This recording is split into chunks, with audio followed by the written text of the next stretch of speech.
6. You gained 60 pounds? How old would you? How old would you have been in that picture? My senior year of college. We gotta show that photo. It's my senior. We gotta. Yeah, we gotta pop that out. I went heavily when I stopped playing. I went heavily against the physical activities and just went straight duck blind. And how did you get that big? Like, what was the process? How long? My body's insanely responsive. I wish I could say like 2 years, but that's, I don't know, 8, 10 months. Maybe. Oh, wow. 10 months? Yeah. What made that body? Is that Duck. I know, but I want to know specifically. Is that cheesecake? Is it donuts? Is it chips? Specifically, that would be like, so I would hunt 80 plus days in the flyway during college, like at least 80 plus days. And I wasn't doing anything on the off days either, like as far as activity goes. And I was still kind of eating the same, but essentially like gas station breakfast sandwiches in the morning, Snickers, candy bars, like Straight Coke? the regular Coke, lots of energy drinks. I would eat like 2 footlongs from Subway or whatever sandwich shop we would go to in between hunting and like going to the next spot. We would feel like a sandwich shop. I'd do 2 footlongs, maybe more. And then once again, after scouting, Love right, that. I'm finding what the words were. Driving around scouting. Though. Yeah. Not, Oh, no walking. 0 walking. I'm talking like the most active was climbing on top of the truck cab to stand up, to glass where the birds were landing, where they were loafing, where they were roosting. It takes effort. Yeah, I mean a little effort. I've got a couple of deep breaths and like I'm dinner was whatever we could get our hands on and a lot of dessert. That sounds like more food in one day than I eat in a week. That's Sounds like so much fun. Yeah. My sweet tooth. That's when I developed my affinity for good. Did it ever go away? You still got it. I mean, I fight it for sure. That's like the one thing that'll get me is that Sweets. Yeah, I want to just throw down some desserts. Yeah. We got on this topic because we have guests today. Yeah. And the 2 gentlemen at the end of the table, we have Dennis and Joe. Give me your last names, if you would, so I don't miss Elliston. Elliston? Yep. Stokes. Stokes. That's Yep. pretty easy. Elliston and Stokes. Yep. So we got the guys from Initial Ascent. We got on the topic because we were talking about how in shape these guys are. Very energetic. I mean, they walked in looking like, did you guys do a CrossFit workout this morning before you got here? No? You look like you did. Ripped geniuses. How'd you get that ripped? Because you weren't this ripped too. When did I meet you? Maybe 4 years ago? Probably 4 years ago. Probably 4 years Yeah. ago. I remember. I don't know. I just I kept, I've got a really hot wife, and I want to keep her. you know, Some motivation. we actually did this thing the other day. It was so funny. So my wife is on Snapchat so she can keep up with our kids, and she got on there, and you can do these filters, right? So we're together, and she does the old filter, and so I'm like, oh, this ought to be interesting. I looked like my dad. Everything was white. I mean, I looked terrible. Not that my dad looked terrible, but I looked terrible. My wife didn't change a bit. Yeah. So it's just another reminder that I got to stay on my game. I got to work hard. You got to work hard. So yeah. So I try to watch what I eat and everything, and I was doing that carnivore for a while. How long did you do that? I did it for about 60 days, but man, I just love to eat. I love good food. And it's I still really don't believe people could do that during the hunting season. Yeah, how do you do that? Like, that's going to be so tough. You know what? Broke it for me was going in hunting season. You can't do it. Yeah, how long were you on it? 100 plus days. Really? It's a long time. I did the lion diet. I essentially did it for the cleanse purpose. Okay. I always had like kind of an off stomach, kind of an iffy stomach, and really bad acid reflux. So I was doing a lot of research into it, and basically could cure all that. Well, I'm not to be like a witch doctor by any means, but ever since, dude, I have been amazing. Really? My stomach's been totally good. 0 acid reflux. Oh, Nothing. that's awesome. I did that 100-day lion diet cleanse. To red water. So that's why you did it, but what are you doing? I want to know. I'm genuinely curious. I do carnivore, but it's with a smattering of carbs. So if I want to have something, at night, maybe a scoop of ice cream or something, because my daughter works at an ice cream shop. Oh, I'll go get me a scoop of ice cream. Handles? You guys been to Handles? I don't. It might be local to St. George, but I tell you what, that ice cream. That's my girlfriend's favorite place. It slaps. It's so good. I got one bone to pick with handles. Oh, really? What is it? It's so good. Because they're inconsistent because it's so good when they're just a little bit off. It's noticeable. And they're very inconsistent. Interesting. That's my I've only been there a couple times, but it was What do damn they good. serve? ice cream. Oh, handmade ice cream. Yeah, giant servings. So good. Monster shitty. Oh, Yeah. So good. yeah, delicious. But yeah, I think the diet's Mostly diet? the big thing. Yeah. And So you maintain carnivore with a few carbs. You eat fruit, vegetables, or just mostly? not much, man. I grew Really? up, I was a picky eater. I didn't mean, eat really picky. No? But I have worked my way into Brussels sprouts, which I actually love. Brussels cooking. sprouts are awesome. Cooked in bear fat and bacon. Ooh. Not. Yeah. Fruit? So fruit, yeah. Love all fruit. Yeah, and then just a little bit of carbs. Yeah, just a little bit. And then so, what about working out? I try to hit it as much as I can, 3-4 times a week in the gym, but I mean a lot of it is Are we talking like LA Fitness, or are we going to like a CrossFit gym? no, dude, I'm just doing my own thing. Just at home? Either at home or, in the local gym down there. Gotcha. Cold fitness, the Willow Gym. It's just the first one that comes to mind, right? But, yeah. That's the true Willow Gym. Joe, you're not going to get off the hook. I got to know. I got to know. I mean, the pair of you are like a hell of a combo. So for me, a lot of it has been diet. Right. I try to get 160 grams of protein a day. Okay. How much a day? 163. Yeah. Yeah. So, and then I work out. I love working out. I'm 6 times a week on average. And you guys familiar with Kristen Armstrong? I'm not. I think she won the Olympics 3 times.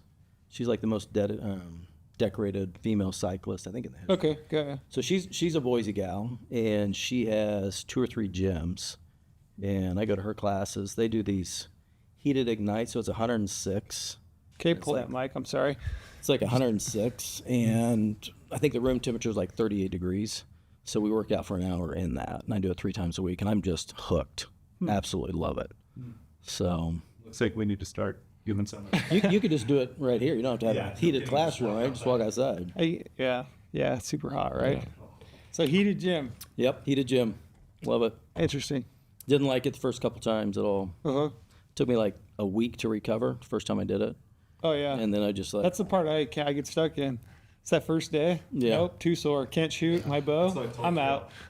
I'll go running. I did the run at lift run shoot, which I hate because I'm not a runner. So then I told Trill, I said, since I do this, you got to come to the gym and lift weights. There you no, go. won't do it. Yeah, we did that lift run shoot event. It's actually become a thing at this point. So like we've done it 2 years in a row. The first year Brady and I, we landed at like 3 a.m, got up, had to be there at like 7 the next morning, and then we had 5 hours of seminars the whole day. So we skipped the workout, right? Cam was kind of giving us some shit about it, but like this year I skipped it again. And at one point, like I had to walk to the bathroom, and you have to walk by where everybody's working out. And I mean, there's dudes puking. I mean, they're going full tilt, right? I look over at Cam, and he gives me like the slow clap as I'm walking, just completely trolling me. And I thought, the thing that he doesn't know is like that's what I thrive on. Like I definitely won't do it. Yeah, now you definitely want I'm completely obstinate. So yeah, pretty funny. But I do need to do something. One of these years I'll get into it, to. right? It's working. If this is the most out of shape you've been, that's Right. the frustrating. Yeah, this is it. Whatever you're doing is working. Yeah. Anyway, we got off on a tangent, but I appreciate you guys coming down. I guess we should hit promo before we get too deep, right? Yeah. So we can meet our marketing needs. Marketing team. Sorry, marketing guys. Yeah, do you want to hit it? Sure, I'll give you guys the promo. So, as always, once you guys have awesome research and we're in mapping season, we're going to talk about some. Are we talking about leftover tags coming up here? Yeah. Nevada first come, first serve. Nevada first come, first serve. turn back. We got some Idaho stuff going on. If you want to check out that article, there was a lot of actually really sick Nevada tags turned in last year. I think 10 bighorn sheep tags, 1 mountain goat tag. Some great elk tags. Yeah, there's 10 deserts, 1 Cali ram tag. So there's a lot of opportunities left. So you want to do some research before those tags pop up. You need an insider account. So use promo code podcast when you sign up. You can get 50 points back to the Going Gear Shop, which is $50 you can spend in the shop on a new backpack. Yeah, Initial Ascent backpack. You know? yeah. Yeah, this is my last year to troll those Colorado residents and send non-residents their way. So, for the over-the-counter archery hunters, you can still pick up a Colorado elk tag, and I think that's going on sale August 2nd, which is fast approaching. It's hard to believe we're already into like crazy, hunting isn't season. Yeah, and then shout out to Sig Optics, sponsor the podcast. Those guys are great, an awesome set of vinyls. Products are great. Shot with them at TAC, and the more we get to know them, they're just Do you guys have any of those? they're the best guys. Yeah. You got the image stabilizing vinyls? Yeah, my daughter actually just showed up and bought me some for my birthday this last May, and I freaking love them. You got a daughter old enough to buy you SIG binos for your birthday? That's my youngest. No way. Yeah, she's 18. How old She are you, just- can I ask? I'm 49. Damn. Way to go. No doubt. Good job. So we had customers come up at TAC last weekend, and they're young guys. They were in their 20s, you know, and I see the one guy saying, "Hey, this guy looks like Hayes," and I'm like, "Hayes?" And he's like, "Oh yeah, that's my buddy. You look just like him. I mean, like if Hayes was 30, you'd be twins." I'm like, 30? How old do you think I am? And he says, "Well, you can't be any more than 35. I said, "Dude, you just made my week." I mean, No doubt. Nice. I would have guessed much younger. oh, well, thank you. Isn't that funny? Like the invention of social media, the ability to like find your doppelgangers or see doppelgangers. Right. Like we went to the SIG event. We were sitting next to I can't remember the gentleman's name. He played for the Bruins, played hockey. If you come up with the top of your head, That was his name. Kevin Miller. Kevin. Yeah, Oh, you know? yeah. Yeah. So I'm sitting next to him, and like we'd been 2 days, and I just kept looking at the guy, going, "Man, I can't quite figure this out. You look like somebody." Then it dawned on me, he's like identical, and I mean identical twins to my next door neighbor. Oh, wow. And I pulled out a photo and I showed him, and I was like, "Look, what do you think?" And he's just like, "Oh, that is weird." Yeah, no joke. No joke. Really? Identical. Identical. Yeah, just wild. But anyway, 30. That's awesome. Good for you. Way to go. The opposite from me. You get the opposite? Yeah, I mean, yeah, that's awesome. Accent. Where's your accent from? You got a little bit of an accent. Yeah, I was born and raised in Central Florida. Okay. And, but I grew up and went to school there in the Panhandle of Florida, so right up above a place called Panama City. And then I spent 7 years in Alabama, and that's where it came You picked from. it up in Alabama.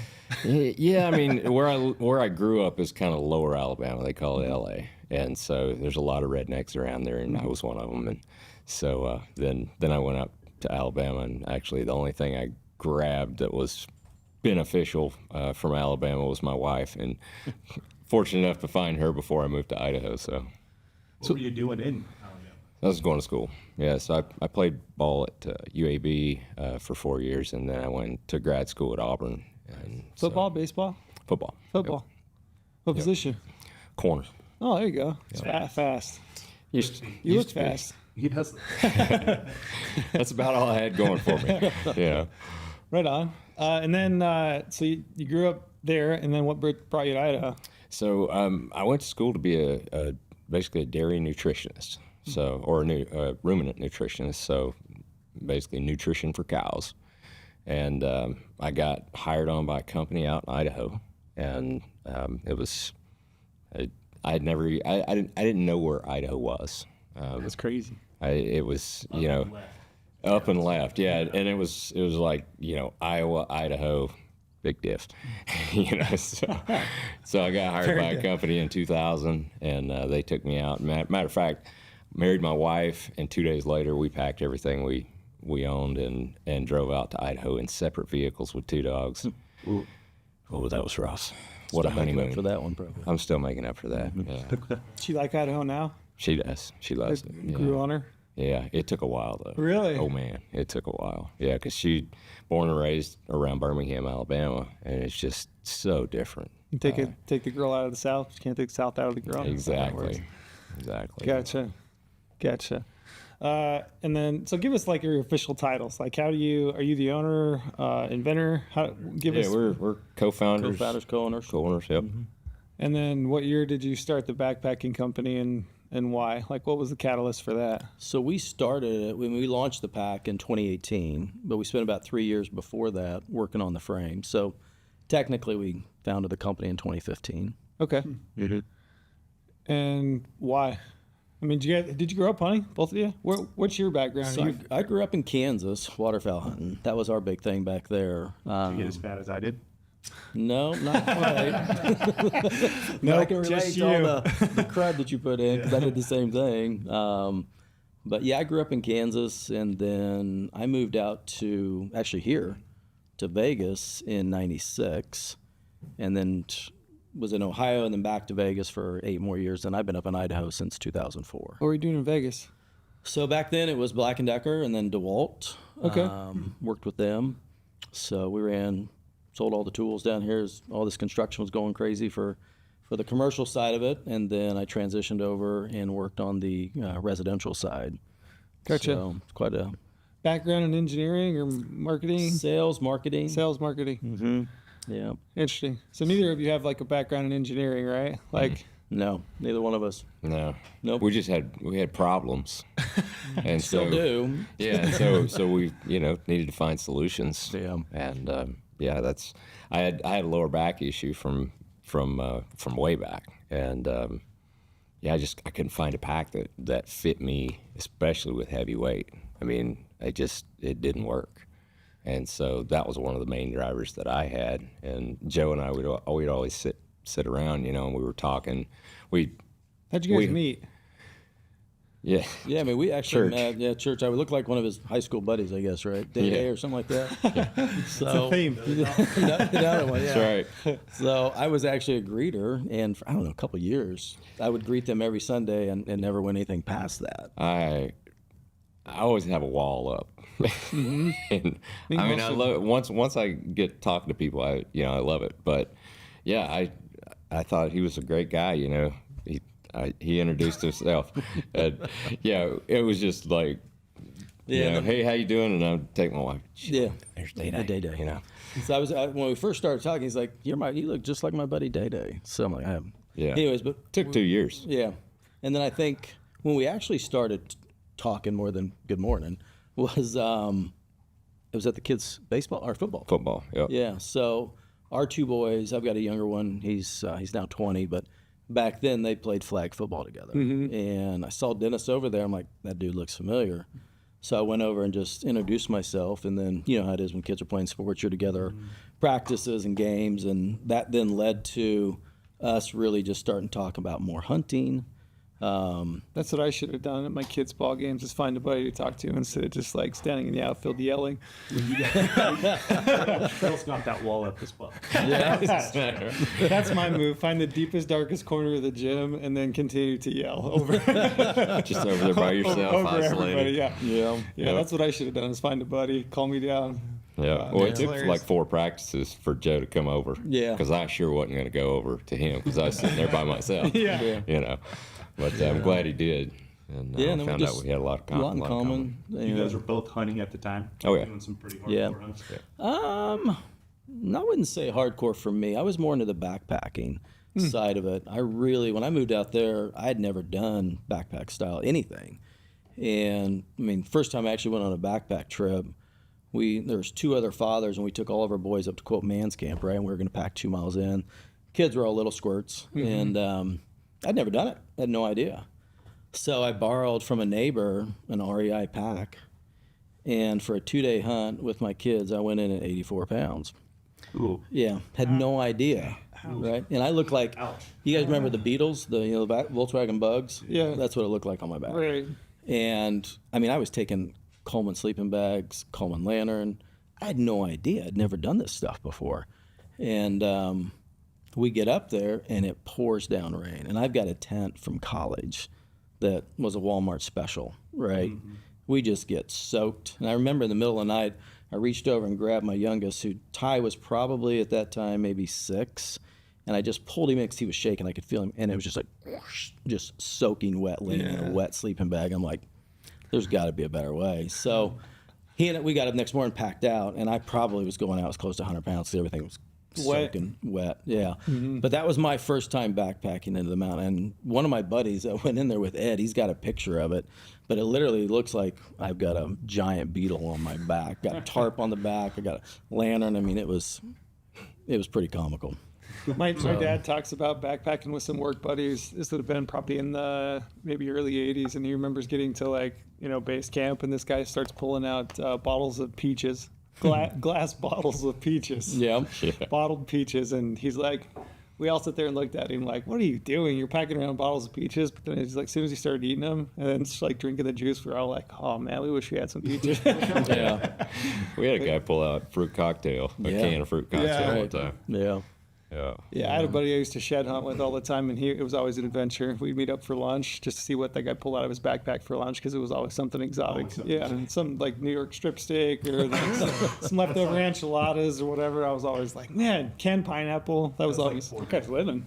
Porter goes in heavy with the food. Does he? Porter and his tortellinis. Yeah, Tortellinis pesto. Salami sandwich, the real Italian salami and pesto sandwiches. Yeah, he's all about it. Ooh, sounds like we need to hunt with him a little bit. Yeah, no joke.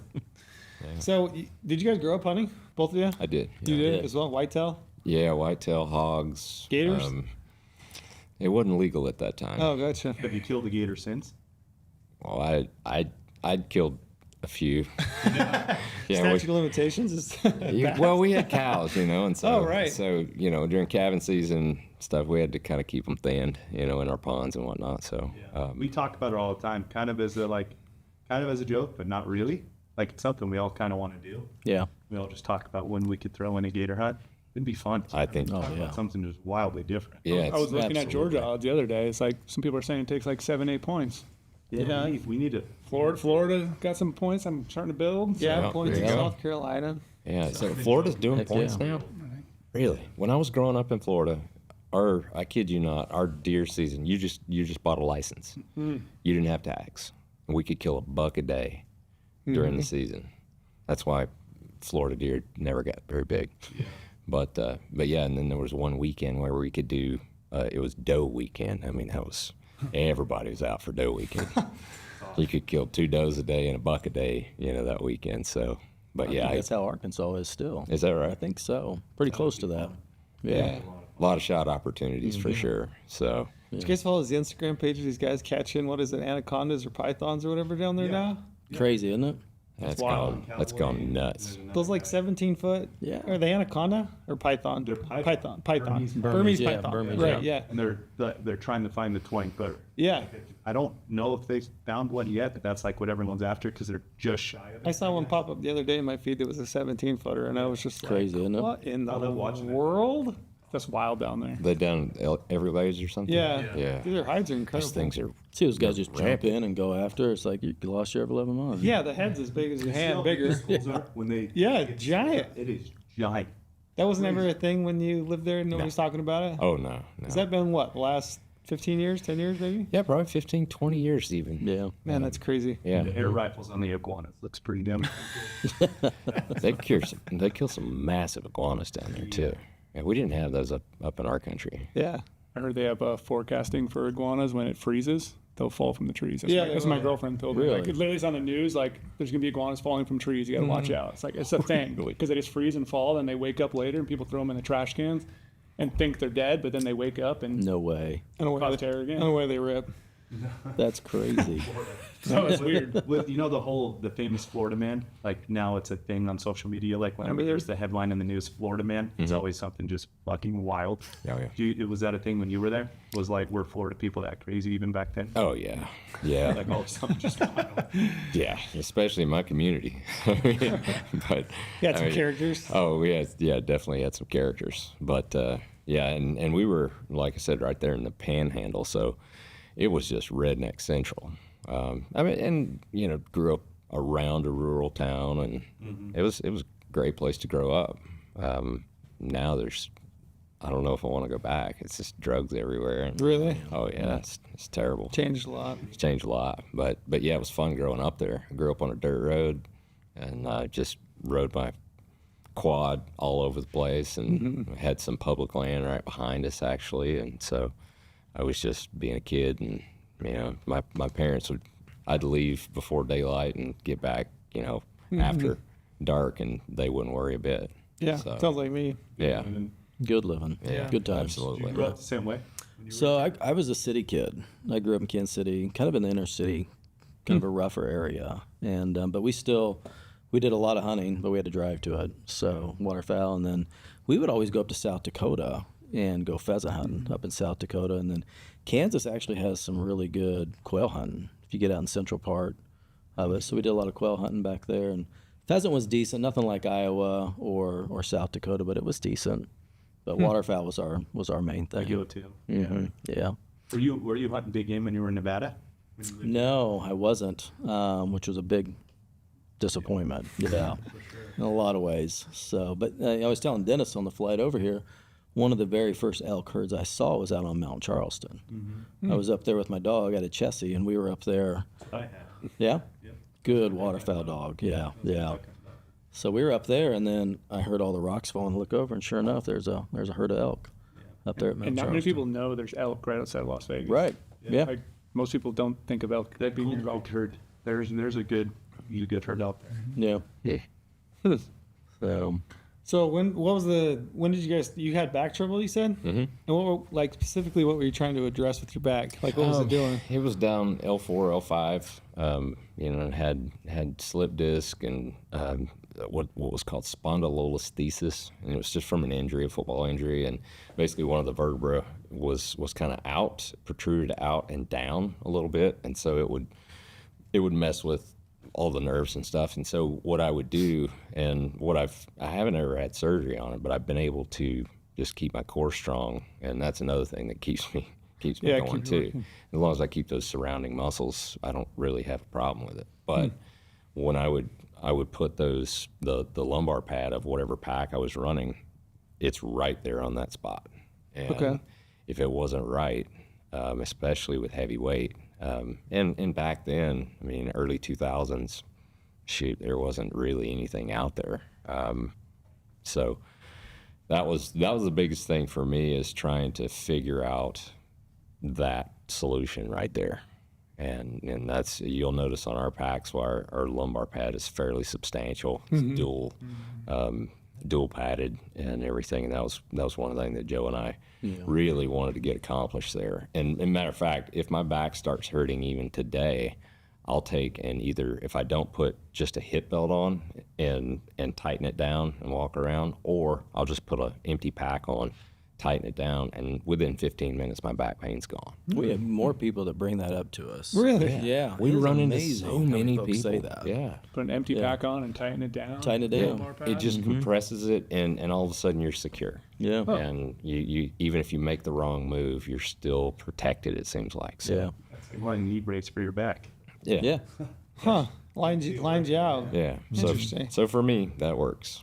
Were you using existing backpacks and trying to modify them to make them to work for you? All the time. Yeah, we were trying every pack. Both out of you? there. Yeah, yeah, and this was at the point where we were on the mountain talking. What about this? What about that? Yeah, we were hunting together. So you guys started kicking around the idea of like, what if we did our own backpacks? Yeah, So we did kid sports to now on the mountain. on the mountain with the kids. Actually, with the kids, we took the kids hunting a lot. So yeah, we started bear hunting together. So we'd bear hunt and we'd turkey hunt. Those were the first couple that we did. Yeah. And then I had a relationship at Boise State. So a while back, I actually tried to make a decoy keel. So I had a relationship with their tech help, which would take a project so far where you could work with an engineer, but they would have student engineers so you could get your costs down. It was a great program. And I think we worked with them for about a year and a half. And it took the frame to a point where we actually had a workable frame. And but the whole time, Dennis and I, we were going to the expo, and we just kept checking out all the different packs. So there's a lot of pack manufacturers out there, a lot of them just up in Idaho. And we just kept saying, well, what about this? What about this? We really just white sheeted it. We didn't have an agenda as to it had to be this material, but we knew we wanted to, one, address the back issue. But for us, it was also like, how do you carry heavy loads more comfortably, right? Because you're carrying on elk quarter, full deer.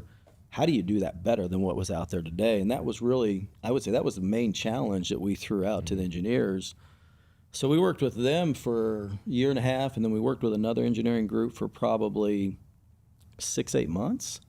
Yeah. Yeah, and then we transitioned over to who actually makes our frame today over in Rexburg, third engineering group, and then we spent a couple of years fine-tuned. But yeah, we spent 3.5 years just getting that right. And our first pack out with a prototype, which is crazy. Dennis and I took a trip of a lifetime over to New Zealand, and we were like, okay, no matter what, we're only taking our frame. And we pieced together everything else, right? But, which is crazy when you look back on that and think about that's what we did. But we went over there, and I shot a stag, and that was the first animal that we packed out. And then Dennis shot a stag, and then we got, I think you had a chamois, both shot tar. So kind of came back from that. I was like, okay, this is something. There's something to this frame. And then we just busted our butt for a while. So Was that first frame carbon fiber?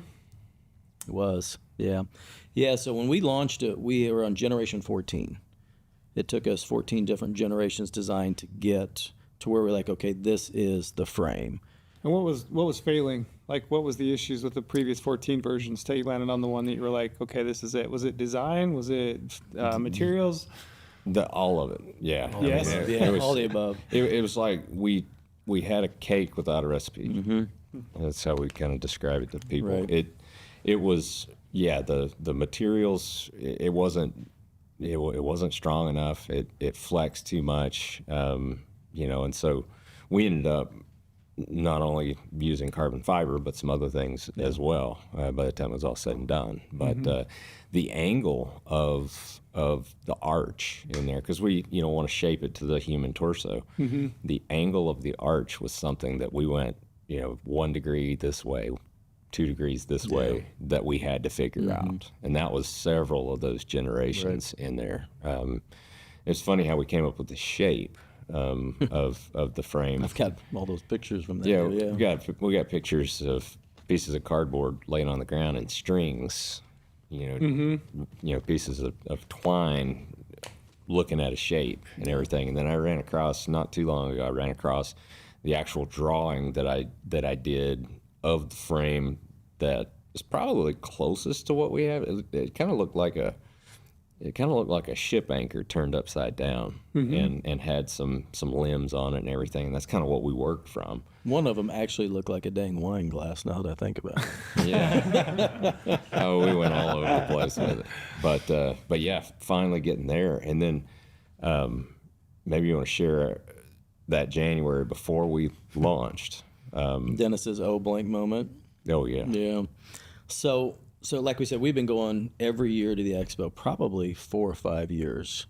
At least. As with a family. we take our families down there and just loved it, right? How can you not love going to the expo?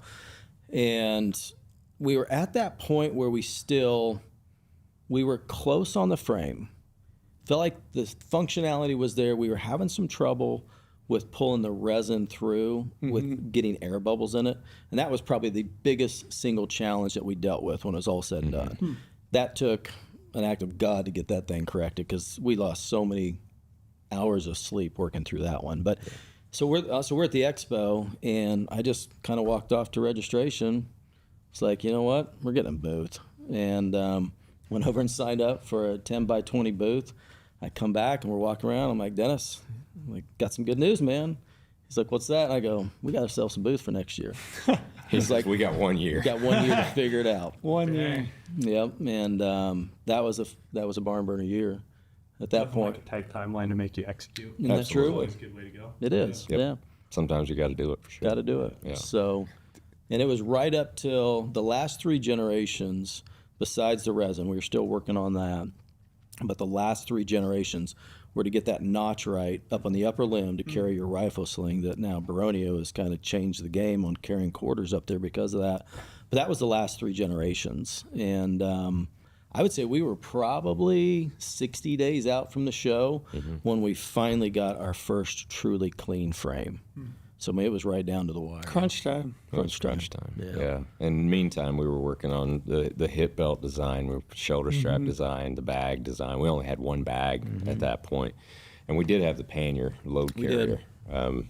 So we had the 4K, we had the pannier load carrier, so you could turn it into a day pack if you wanted, and then you could obviously use the 4K. So. Are you guys full time now? Initial Ascent, I assume. No, We're still not full-time. You're still working. Yeah, me personally, I've still got a consulting business on the dairy side of things, and so Right. I'm working about 2 days a week basically on that, and then the rest of the time is Initial Ascent. Gotcha. You as well. Yeah, same.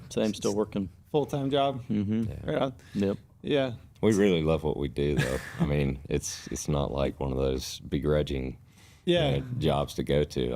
I love my clients. I've just got a handful left, and I love doing that still. Gotcha. Yeah, just as you were talking, I was thinking the amount of time that you're probably putting into this, and then Yeah. also putting into your job and your family, and it's a lot. It's a lot. Like it It's must got have been 4 a lot. monitors going, at one time. Yeah. Yeah. Yeah, I can imagine. The time prioritization is a big thing. Sure. Yeah. I'm just thinking, like, while you're talking about, like, all the tinkering you're doing on a backpack, like, you look at a backpack, you're like, okay, it's just simple, it's a frame, it's got some straps, it's got a waist belt, it's got a bag on the back, but, like, it's a lot more There's complicated. so much to it. Yeah. If you were to print out, which we have, the instruction sheets on to make the frame, it's 89 pages long. I mean, not the frame, but make the pack. Yeah. It's 89 pages And long. you even talk about, like, the resin, and, like, I didn't think of, all that stuff that goes into them. It's like, oh, yeah, just slap some things together, put some glue, and, here we go. Yeah, for us to make a frame, and we do it different. We do a vacuum bag process, but it takes almost 4 hours to make one frame. Oh, Yeah, it's a very technically advanced frame. It only weighs 19 ounces.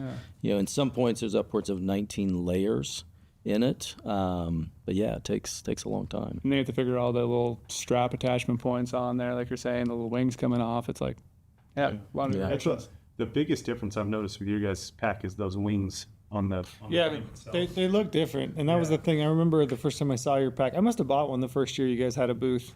Yeah, it was first or second. at the year. expo. I've been either the first or second, but I remember that was the thing I thought was like you guys' frame looks different. Yeah. It's got those wings that kind of stick out on it. Well, for the generations, that was only 3 generations previous to the actual launches when you came up with those wings, like the shape of it. Actually, the notches notch. specifically. for So that that was designed, and Joe really pushed this. It had to be right. We wanted a place to put your rifle sling, so you could carry your rifle not on your shoulder. Right. Yeah, because it always falls off on your Always shoulder. fine. Right. Always fighting a slipping. And You it's just have that one trap, like you have it up the entire time. Right, So the and- next yeah. thing you know, you're just sore on the one side, Yeah. your shoulder up the whole way. yeah. So that was the primary purpose or thought behind that wing is to was. have the ability to throw your sling over. In Well, the I air. would say the notch on the wing. The wings Yeah. themselves, spread out was to spread the weight across our back. Yeah. Yeah, because there's a lot of frames out there that they're narrow, but then you feel the quarter in your back, right? And it just doesn't carry that Speak to weight. that extremely well. Yeah, They get real skinny and you can feel everything. everything. Yeah. Is to broaden that surface area, maximize the surface area closest to your bag. And that's the way we've designed our bags as well. I mean, if you look at our bags, they're a little bit more shallow than most bags. They're not shaped like a tube. So they're a little bit wider. And so, we wanted to maximize that surface area that load is going to be against your back. That's just physics, right? Yeah. Well, there was a time there, the backpack industry, specifically for hunters with load shelves, it started to get really skinny and really like tall. Right. That tube design. yeah, fit right behind you. And everybody was chasing that. That's why I noticed, like, immediately I saw your guys, I'm like, that is definitely different. That makes more sense to me when it's wider. Yeah. Yeah, you can just spread it. And if you think of the design of the frame, it follows kind of like how we're built as humans, right? And if you took that bag and you flipped it inside out, it follows a V shape as well. So it's V'd and then it's wedged from the side. We're trying to get it so that it carries that load up higher on your back, but then spreads it out as well. Yeah. I noticed it immediately. Yeah, and then when Dave, when he started doing that, and that was fall of 2018 when Dave first got a hold of that, and it was interesting that actually in the summer he got a hold of it. He was at the Train to Hunt Nationals, and his pack that he was using, it was barreling. They had to strap 100 pounds on there and do a 3 mile, 1,500 foot vertical hike, and his was barreling on him, and his girlfriend at the time actually had one of our packs, and she's real tall, so she had the standard frame, and they fit in the same hip belt apparently, and so he used ours on that final event there at Train to Hunt and won it. And he called me the next week and was like, man, I just love this thing. And then he had this idea. He's like, you ever thought about hanging quarters from the upper limbs? And I'm like, what are you talking about? I said, no, first of all. I said, what are you talking about? He says, well, when I pack out animals, I'll try to do it in as few trips as possible. I said, oh, I get that as a guide. And he said, what I'll do is I'll take and I'll cut a stick or a pole, and I'll actually put it behind my neck, between my neck and my pack, and I'll put quarters on either side, and I'll haul it out that way. And he said, I think we could do that with your frame. Well, it wasn't too long after that. He had been working with our pack, and he sent us pictures of him hauling a whole mule deer out, and he had them on the sides and everything. And he said, tomorrow I'm going to do an elk. I almost peed myself just a little bit. But yeah, it wasn't meant to be like that. It wasn't designed for that. Sure. We didn't test that. It wasn't ever. intended. Yeah, it wasn't intended for that. But our engineer, he explains it. Mm-hmm. Like, it's a diving board. If you take a diving board and you put it flat, it's got flags, right? Mm-hmm. But if you turn it up this way, it's got all the strength in the world. And that's exactly the way that frame works. Yeah. Yeah.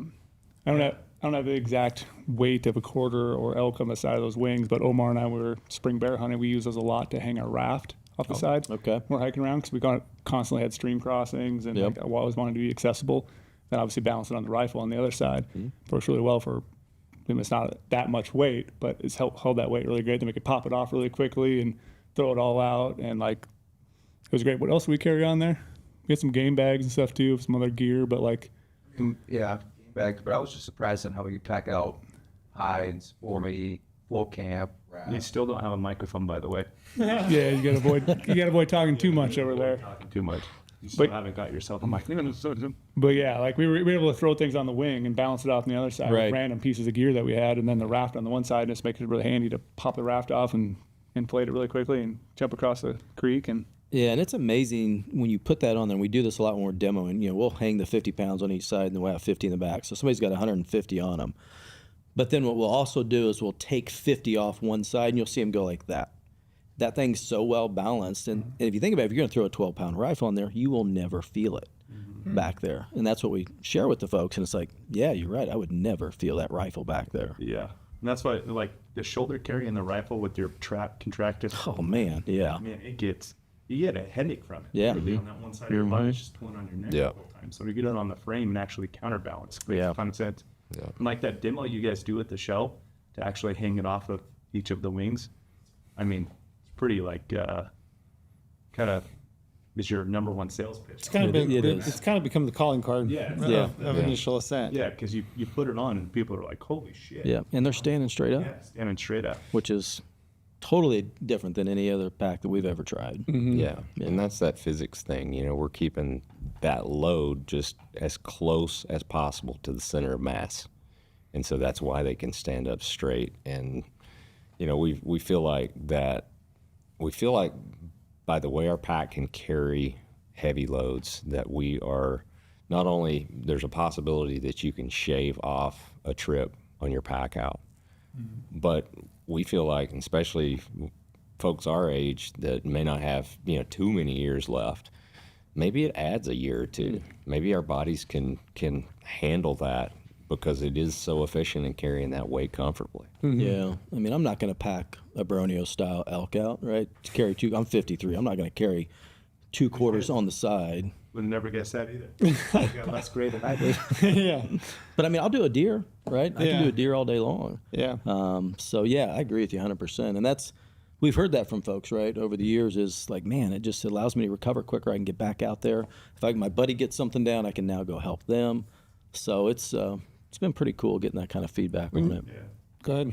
I was just gonna say, like in regards to like the stiffness and comfortable carrying out heavy loads, like you guys were on Brian Call's podcast, and you guys were talking about my moose and how the pack I had at the time, we threw some weight on there, and literally it felt like I was gonna destroy my like abs and lower back area because the pack just kept swaying back and forth. And then when I borrowed Brian's pack, which is your guys' pack, and then threw the moose on there, it was like night and day. Yeah. Like I felt like I could comfortably haul. Like that moose rack is so awkward.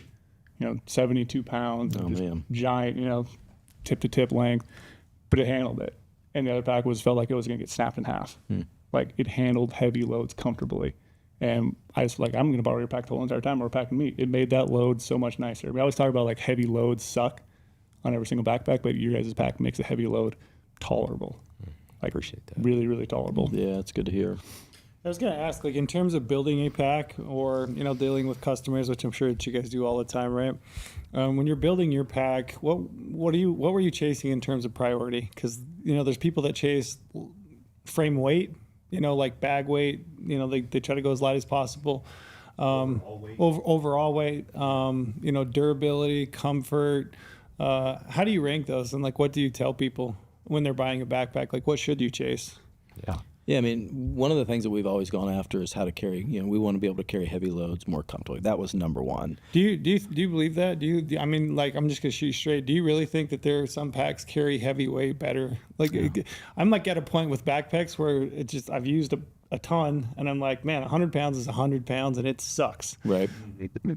When somebody tells me that, when I stack 100 pounds on somebody and they tell me, I'll actually, ask them, how much weight do you have on? Mm-hmm. And they tell me 20 to 30 pounds lighter than what they have on. There's something there. Something to it. Especially if that somebody is used to packing out a lot.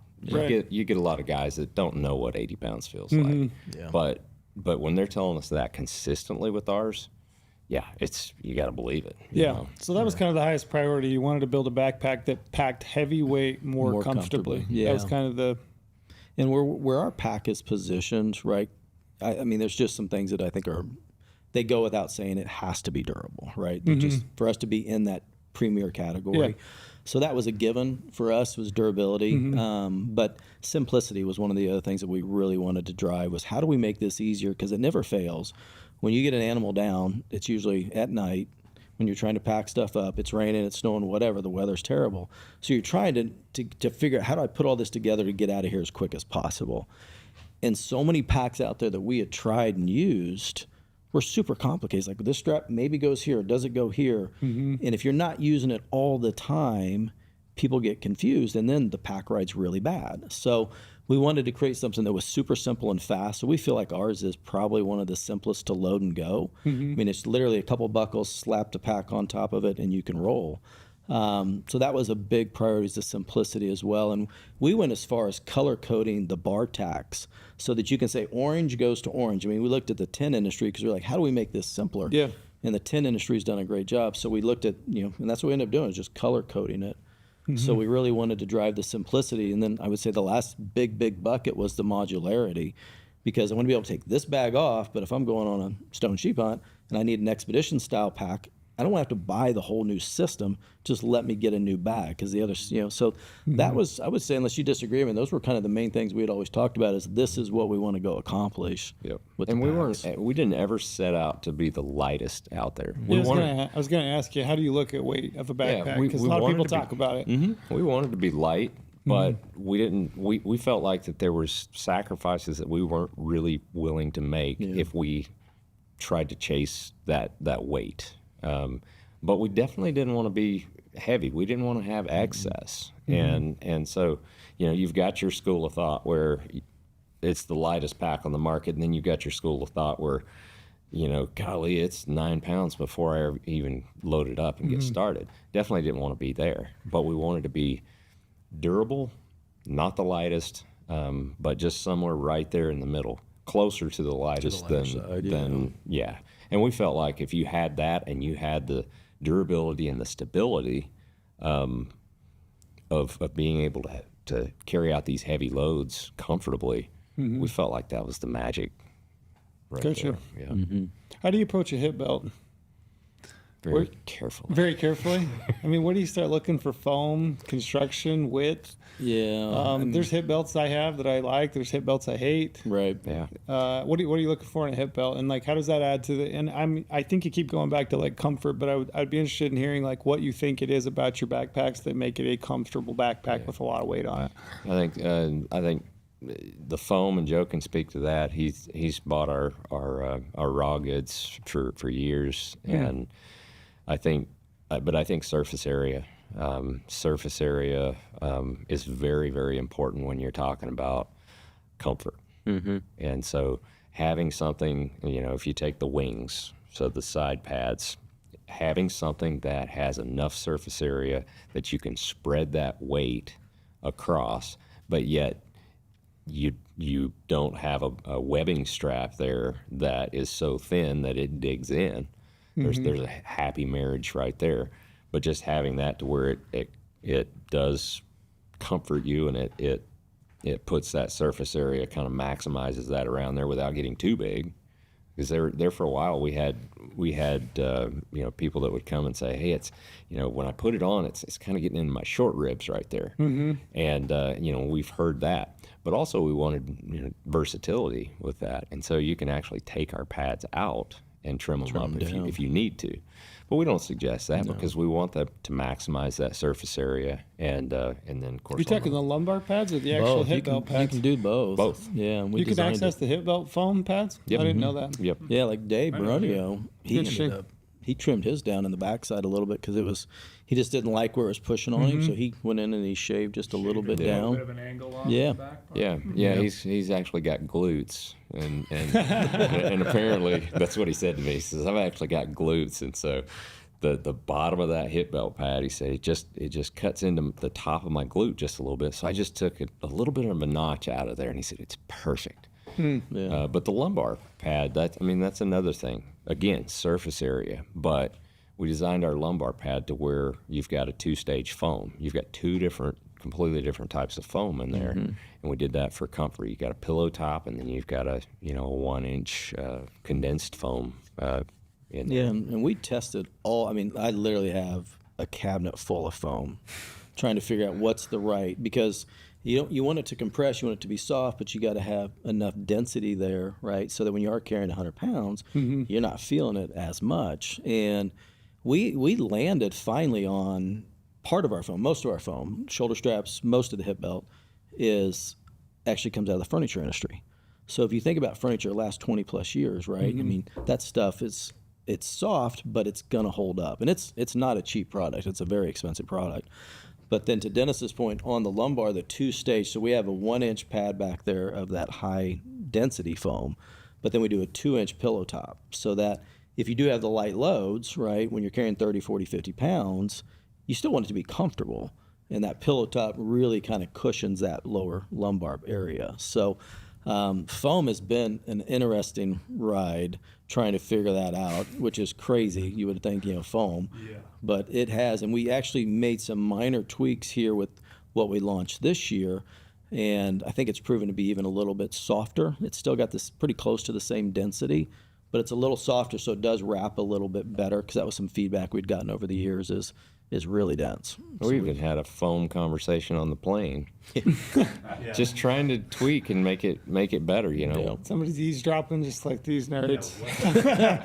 I don't know what these guys got going on, but they are complete nerds. When you get into like truly building something, you start to realize the conversations aren't in what you're building. It's like in stuff that you never realized you were Right. talking about, like furniture foam. Right, exactly, man.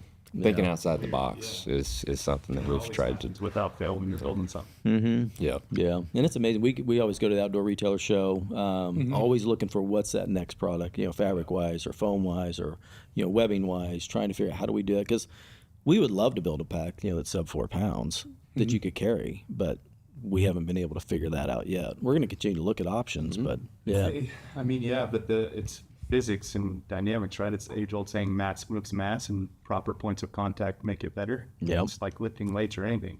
Heavier you are, the more you're going to lift. Proper Right. points of contact is going to help you. I mean, it does get down to science. At some point, though, where 1 pound, a 1 pound pack isn't going to be able to carry like a 7 pound pack. Right. Not to that, the whole ultralight movement, it got to a point where it got too light. Yeah. Like some of them even admitted that it was just too light. Like Yeah. They were pushing the limits too much. It just doesn't carry mass. Yeah. Yeah, if it feels good empty or really low weight, Right. it looks good. low profile, Those every day you're carrying light, but then when you throw that weight on there, you're gonna suffer. And then you try to recover and go help your buddy pack something up the next day. Like that's when it starts to catch up with you. yeah, Yeah. It gets to a point of diminishing returns for sure. Yeah, and that's how all movements are. You cross the line. Yeah. And then you come back. and when you've crossed it. Oh yeah, You know. for sure. Yeah. Customer's going to tell you. Definitely cross out. Yeah, We're not through hikers on a backpack trail. right. It's like at some point, it's going to have to hold up to 80 plus pounds. Yep. Has to. Yep. Yeah, it's a different beast, different game. Yeah. Yeah, backpacking, the PCT is different than trying to haul out a hind quarter off an elk. Yeah. All of us are dumb enough to press the limits at some point of like, I don't want to come back, so I'm gonna Yeah. do the 120. Yeah, I've had a whole cow elk in a backpack. It wasn't pleasant. It was not a party. We're all dumb enough. It's like, yep, we're gonna do Yeah, this. that's been probably 15 years ago. Smart. Yeah, not a great decision. Yeah, I was curious. I want to get into like some like customer service type stuff because we obviously have you here. So I would like to talk a little bit at some point about just like how you help people buy a backpack. Like what should they look for? Frame height, hip belt size. I think you have different options, right, as far as like frame heights. So I want to get into that, but I did want to ask before we jump on, like backpack, hunting backpacks, especially the time you guys got in, it's like a busy space, right? Yeah. There's like definitely some well-established companies that are in the market. And it seems like every year I go to one of these expos or someplace, there's a few more kind of, plucking at it. Yeah. Like, what'd you guys think? Why'd you have the balls to build a pack? I think we're too dumb not to. Do you know what I mean? Like, there's a lot of things that people think Yeah. about. I have a billion ideas that I'm like, I should do that sometime, but I never do. But like, what was it? It's a busy space. Like, what gave you the go ahead? Yeah, I mean, I think we're hunters, right? And we constantly are looking for something better. And we felt like that no matter what we did, we could go in there, and if we worked hard enough, we could come up with something better. And just the fact that we entered the space, all hunters win because everybody else is going to be forced because of the competition. No matter how big or small you are, you're going to be forced to be better. And so ultimately, as a hunter, we win. Yeah. And we got into a space too within the backpack hunting space where carbon fiber really had some bad press. Had a bad name. Right? Well, it's the ultralight stuff. Yeah. We're just going too light on everything. I remember. So I was with, you guys know Steve Opat probably, right? He was using one of your packs. We went on a moose hunt in Alaska, and that was kind of my introduction to your packs. We killed a moose, packed it out, and I remember the thing that like struck me that'll live with me is we opened up his frame, right, and we had his carbon fiber Initial Ascent frame laying out there, and we were using it for a cutting board.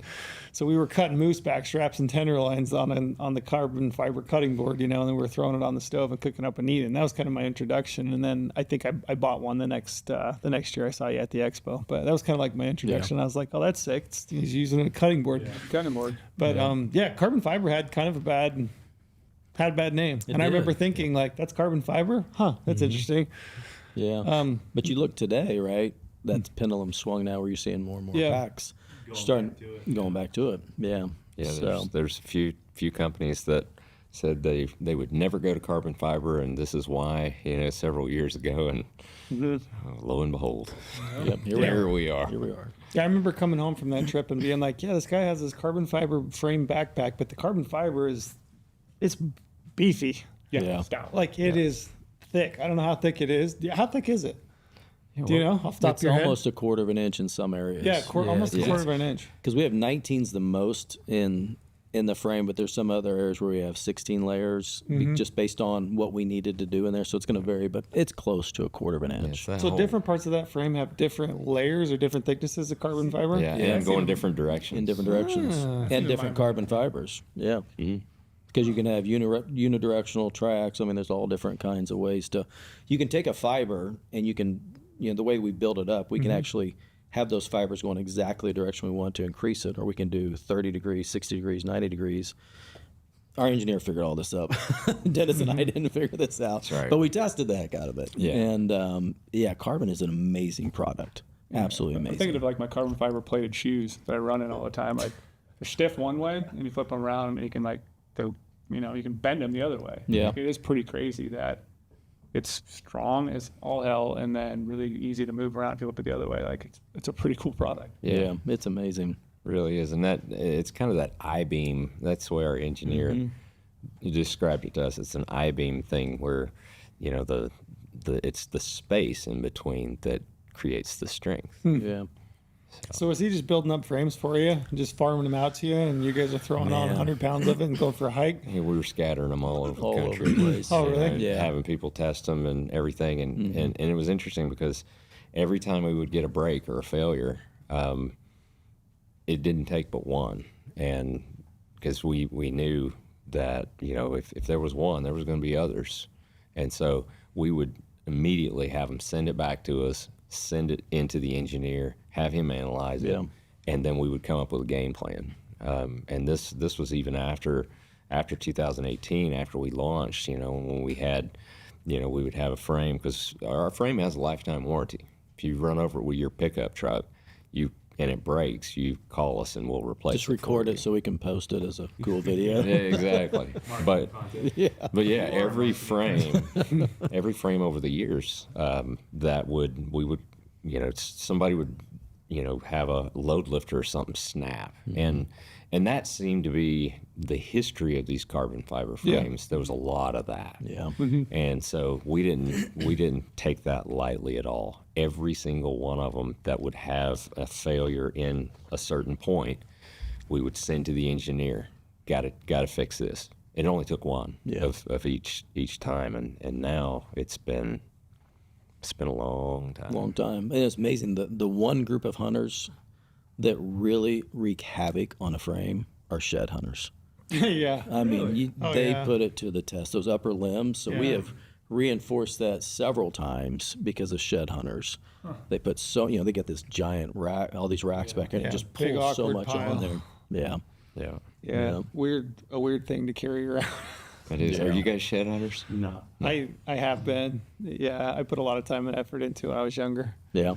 I'm not a grown-up Easter egg hunter. Shed hunters are a different breed. When I was going to college, I'd pay my car payment with shed. Is that right? hunters. Yeah, every month. Yeah, I'd go out, and I had a job from like 4 to 8 in the morning. I was a janitor, and then I'd go to school. I loaded all my classes before noon, and then I would peel out and just like till dark every day, and then weekends. Didn't have any kids, so I always picked up a pile of sheds, pay for our car payment. That's awesome. Yeah, it worked out pretty good. We came out of the hills from our bear hunt this spring, and we had noticed as we're coming down, there's shed hunters that went and they had parked down from my truck, and they had come off with a big load, both of them, and they're loading up when we're coming down, and they didn't see us till the last minute. They saw us and they started just yard sailing stuff inside that truck, packing it up, it was unbelievable. They did not want to visit. They didn't want to. I think shed hunters are more protective of a spot than even the hunters that are actually hunting a live animal. Because those animals will come back kind of year in and year out, and you find those individual little pockets. Yeah, those are highly protected. Shed hunters, I have a buddy that's like the most diehard shed hunter I know. That guy would lie to his wife. I'm guaranteed about where he's. I mean, I've heard some just wild stories about this dude going to great lengths to protect his shed spots. Yeah, or pick up a bull that he's like scouted. Yeah. Just they're a different breed. What if there's so much money behind it? I mean, a lot of guys make their living doing that. Absolutely. They are tough on equipment, though. Man, they are. Boots. They will torch boots. Oh yeah, side hilling the whole time. Well, that, and it's the time of year where like everything is, muddy or wet, snowy. So you're constantly like wet boots every night, drying them out. It's that like flux of springtime. Yeah. Yeah, they definitely go through boots and packs. That's interesting. Where do you guys build your packs? Yeah, so It's all over. I mean, we make our frames up in Idaho. Okay. We've always made them over in Rexburg, and then we manufacture all over. We do some in Utah. We do some in Idaho. We do some overseas. So we're global now. in manufacturing. It's like individual parts and pieces. Mm-hmm. And then do you have like an assembly? Yeah, we do it at our shop. So Okay. everything comes in. We do 100% of the assembly there, and so we moved into our new facility in December. So, we do all the assembly up there in Caldwell, Idaho, and ship everything out from there as well. You guys in there building packs in the evenings then? heck yeah. Really? Oh yeah, early mornings. Yeah. How long does it take to build a pack? Like assemble it all?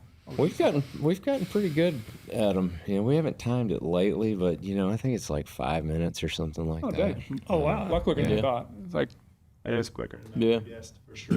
Yeah. Yeah, and we kind of pre-assemble now. We're trying to get it more so that it's, instead of a made to order, we can pick, pack, and ship it, to get it. So We've been building up and trying to get it so we can move through that faster because we get in the busy season, man. I mean, you start, as you guys know, trying to fill all these orders, which is a blessing. We've got to figure out how to get more efficient. So that seems to be working pretty good. Yeah, it does. Do you guys think the backpack market's kind of perplexing in that people buy backpacks so man. often? Well, and it's To me, such and a- vinyl harnesses. That's another Yeah. one. I'm like, well, how many vinyl harnesses does a person need? know. You know what I mean? Always trying to find the next Always. best Yeah, I'm thing. always Yeah. so interested in the number of backpacks, and I'm guilty. Like, if I went in my basement right now, I would show you, 15 different backpacks from Yeah. 5 different companies. It's just so perplexing to me. Like, why does everybody need so many backpacks? Gear Gear junkies. junkies. That's right. That's where Yeah. it starts. Yeah. Man. Yep. It's so funny to me. How many employees do you guys have? How are you doing that? How big of a facility do you have?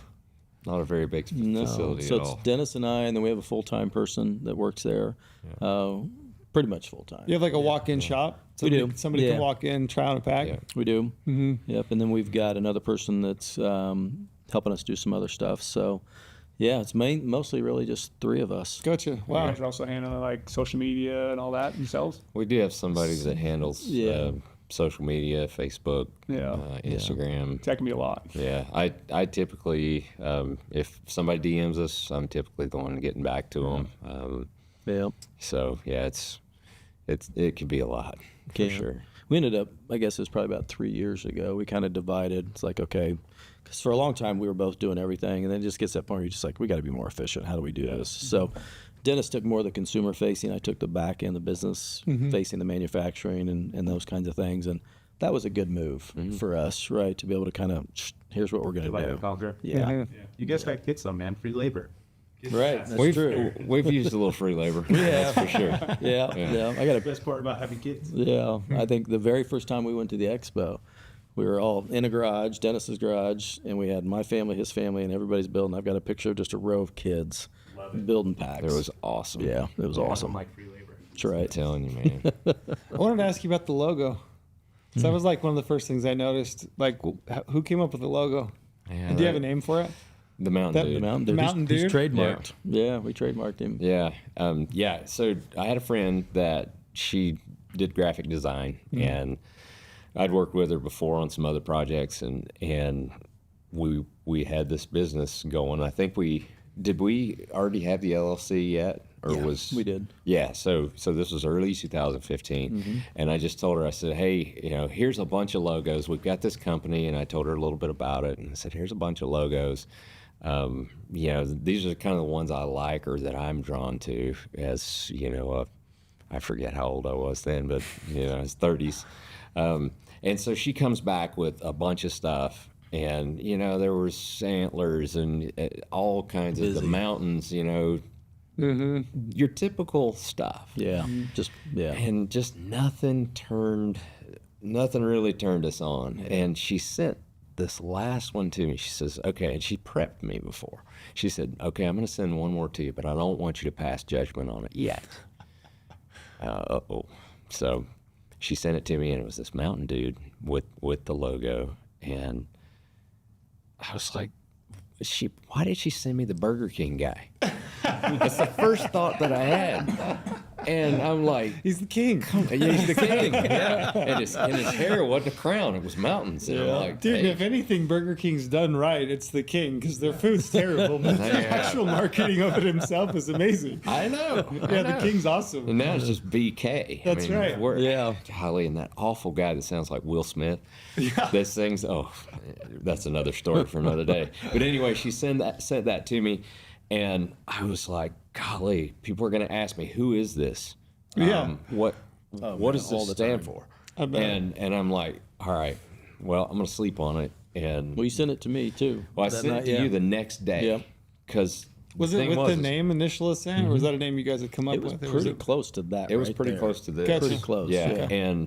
and so I couldn't sleep hardly that night. And when I finally did get to sleep and woke up the next morning, I couldn't get, the first thing on my mind was that Mountain Dude. I was like, crap. He's in your head. There's got to be something to it. And from a marketing standpoint, maybe this is a good thing. So I sent it over to Joe, and I think I told you exactly. I said, show this to your family, but don't pass judgment on it yet. Yeah, it was almost a carbon copy, right? I mean, I Right. woke up the next day, I was like, that's the one. Yeah, it's definitely a conversation Yeah. starter. I know it was like one of Yeah. the very first. It was one of the very first things I noticed when I looked at your logo of the pack. I was like, oh, what's that dude? It's like an old dude. Yeah, it stands out for sure. Yeah. But it's amazing how many people they will come up with, is that you? Is that you? Who is that? And it's interesting because, we've talked a lot about that, and it's all of us, right? I mean, it really is. Yeah. When you think about Our it. internal spirit. It's not Omar because he has a beard. Definitely not. It's definitely not Omar. That'll never be you. You'll never be a One mountain day, dude, Omar. One day. You'll never meet it. It does speak to like the internal spirit though of all of us want to be mountain men. Right. That's what I think of it as. Yeah, absolutely. Do you have a Mountain Dew tattoo? No. No? Gonna get one? No, that's You're in Vegas. That's the perfect way to make a business fail. is to get a tattoo. Same way with the marriage. If you get the name tattooed, don't do that. Time to get it, and it's definitely not while you're in the business. Right. Exactly. There you go. After Good the fact. advice. Yeah. It's not even a. My window decal's fine for now. Yeah. Yeah. Talk to us about getting fitted for a pack. As far as like size, what pack should somebody buy based on the type of hunt they're doing? As far as pack fit, what do you recommend? What kind of questions do you guys field from customers? Yeah, I mean, I think one of the things that we always ask people is, what style hunting do you guys do, right? Are you hunting from your truck? And if you are, okay, then we'll gear them towards a day pack or a 3K. If they're going to do anywhere from, say, 4, 5, 6, 7 nights, then the 5K is a perfect size for them. It's about 5,200. So the 3K is right at 32. Then we jump up to a 52. And then we've got the 8,200, which is the Expedition, the AK. So if they're going 10 plus days, we push them, that would be the pack for you. And it's amazing how many people, when we talk to, they don't know how to fit a pack. I mean, guys that have done a lot of hunting, they don't really understand. And it's one of those things where so many people will just throw a pack on empty, and they'll be like, oh yeah, it feels good, right? And we won't even empty pack. The The best pack going is the Yeah. empty pack of the trailhead, right? Yeah. So we won't even let anybody try pack on. If they start trying, like, no, we'll pull it off. Say, nope, you're not going to put that on. But we typically will say, hey, you need to put at least 30 pounds in a pack just so you can feel it settle down a little bit. And we do a small, medium, large belt. So we feel like we cover the full gamut there with the belt system. And we redesigned our belt this year so that it locks down. There's just no slippage. And we can cover pretty much any waist size with that. But our goal is we want to drive 80% of the weight to the hips. If we can do that and get only maybe 20% up top, then that's going to be a comfortable pack for everybody. And the way our frame is set up is we have 6 torso length adjustments, so we can move that yoke up and down 6 different places. Shoulder harness yoke. Yep. Yeah. And those are slits in the frame, right? That you Correct. Can move that? Yep. You can move it up and down. And then we have 3 load lifter adjustments as well. So, I mean, Brady, how tall are you? 6, 8 feet. Yeah. So you. Yeah. Tall, and I'm on a good day I'm 5'6", right? But you and I can run the same frame, so we can make that much of adjustment with the frame. How So tall are the frames? 25 and a half. So 25 and a half across the board. Do you do two different sizes or just one size? We do. So then we have a youth female frame as well that we sell, which that's a whole nother discussion when you think about the females within the industry and the lack of opportunities from high end gear. But yes, we offer the 2 different sizes, and our goal though is we really focus heavily on making sure that's riding properly on the shoulders. We did a video on a pack fitting on how to make sure to do it, but if you kind of slide 2 fingers underneath that shoulder strap where you got friction on top, that's a pretty good indicator that's a pretty good fit right on them. But so many people today, they just throw it on and go. If they would just take a little bit of time, educate themselves, man, they can make their pack out so much more comfortable. Where should a hip belt set on your hips? Great question. Yeah, we like to say the point of your hips. So those are, there's 2 structures on your hip bone. So you've got your actual hip bones that are on the side, that iliac crest, right? And We use that word all the time. Yeah, that's Love that. that's on the side.